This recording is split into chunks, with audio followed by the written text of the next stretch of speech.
টঙ্গীর তুরাগ তীরে বিশ্ব ইজতেমার ময়দানে শুরু হয়েছে 5 দিনের জোর ইজতেমা। এই মুহূর্তে সেখানে আছেন সহকর্মী মেহেদী হাসান। সরাসরি যাচ্ছি তার কাছে।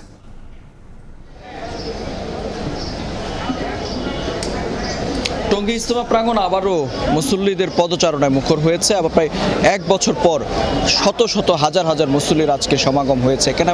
যে কারণটি সেটি হচ্ছে জোর ইজতেমা, সেটি কিন্তু আজ সকাল অর্থাৎ শুক্রবার সকাল ফজরের নামাজের পর থেকে কিন্তু আনুষ্ঠানিকভাবে এই জোর ইজতেমার কার্যক্রম শুরু হয়েছে। এবং মুসল্লিরা আসলে যেটি বলছেন যে সারা বছরের যে কার্যক্রম তাদের, অর্থাৎ প্রতি বছর যে সাধারণত দিনের দাওয়াত তারা দিয়ে থাকেন বিভিন্ন জায়গায়, শুধু দেশে নয় দেশের বাইরে যারা যান তারা আসলে কিভাবে দিনের দাওয়াত দেন, তাদের উদ্দেশ্য কি, সেই বিষয়গুলো নিয়ে কিন্তু এই জোর ইজতেমাতে জোর ইজতেমার আয়োজন করা হয়ে থাকে। এবং যে এই ইজতেমার মধ্য দিয়ে, অর্থাৎ এই আয়োজনের মধ্য দিয়ে যারা আসলে তিন চিল্লার সাথে, বিশেষ করে দীর্ঘদিন ধরেই এই কাজের সাথে জড়িত, দিনের দাওয়াতের সাথে জড়িত, তারাই এই আয়োজনে অংশ নেন। এবং তারা যেটি বলছেন যে আয়োজনের মধ্য দিয়ে তারা তাদের পরবর্তী যে বছরের কার্যক্রম, অর্থাৎ পরবর্তীতে 1 বছর আসলে কিভাবে দিনের দাওয়াত দিবেন, কিভাবে সাধারণ মানুষের সাথে মিশবেন এবং যেই বার্তাগুলো পৌঁছে দেওয়ার লক্ষ্য, সেটি কিন্তু এই ইজতেমা প্রাঙ্গণ অর্থাৎ এই জোর ইজতেমা থেকে নির্ধারণ করা হয়। সেই লক্ষ্যেই সারা দেশ থেকে আমরা দেখতে পেয়েছি 64 জেলা থেকে কিন্তু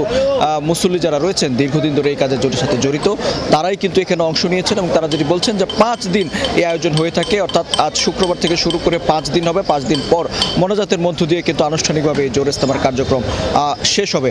যদিও বিশ্ব ইজতেমা যে হয়ে থাকে যখন, তার প্রায় 1 মাস আগেই কিন্তু এই 1 মাস থেকে 40 দিন আগেই কিন্তু এই জোর ইজতেমার কার্যক্রম শুরু হয়ে থাকে।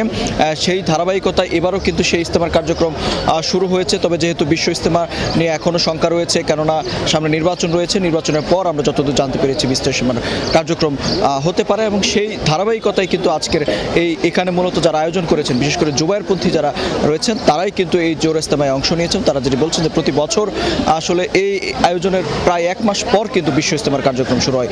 যেহেতু এইবার বিশ্ব ইজতেমার সময় কিছুটা পিছিয়ে যেতে পারে, যেই কারণে তারা যেটি বলছেন, যদিও জোর ইজতেমা কিন্তু নিয়ম অনুযায়ী পেছানোর কথা ছিল, সেটি কিন্তু পেছায়নি। তারা যেটি বলছেন যে এই সঠিক সময়ে জোর ইজতেমার কার্যক্রম চলছে। এবং সবকিছু মিলিয়ে যদি বলি, আইন শৃঙ্খলা বাহিনীর ব্যাপক তৎপরতা রয়েছে এখানে এবং সার্বিক পরিস্থিতি নিরাপত্তা জোরদার করা হয়েছে। তো এই ছিল গাজীপুরের যে টঙ্গী ইজতেমা প্রাঙ্গণ, তার সেখান থেকে জোর ইজতেমার সবশেষ তথ্য আমার কাছে। টঙ্গীর ইজতেমা ময়দান থেকে সবশেষ জানাচ্ছিলেন সহকর্মী মেহেদী হাসান।